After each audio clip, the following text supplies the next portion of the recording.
কোনো রকম মশলাপাতি ছাড়া যে চিকেনের এই রান্নাটা এত সুস্বাদু হবে আমিও ভাবতে পারিনি। মা, তুমি একবার বাবাকে অবশ্যই বানিয়ে দাও, দেখবে বাবা তৃপ্তি করে খাবে। প্রথমেই বেশ কিছুটা রসুন, কাঁচা লঙ্কা, শুকনো লঙ্কা জল দিয়ে বেটে নিতে হবে।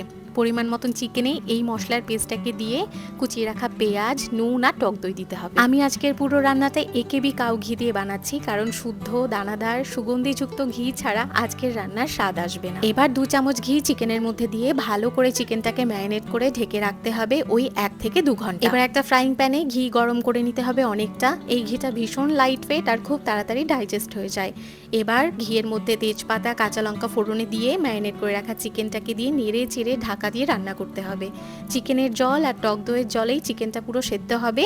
তারপর নামানোর আগে কাঁচা লঙ্কা দিয়ে নামিয়ে নিতে হবে। একদম মশলাপাতি ছাড়া শুদ্ধ ঘিতে ঠাকুরবাড়ির এই মুরগির রসলা বানালে অন্য কোনো রান্নাই আর মুখে লাগবে না, বারবার এটাই খেতে ইচ্ছে করবে। একেবি কাউ ঘি তোমরা ওদের ওয়েবসাইট থেকে অর্ডার করতে পারো, প্যান ইন্ডিয়া শিপিং ফ্রি। তাছাড়াও আমার কুপন কোড মৌসুমি 100 ইউজ করলে 100 টাকাও অফ পাবে।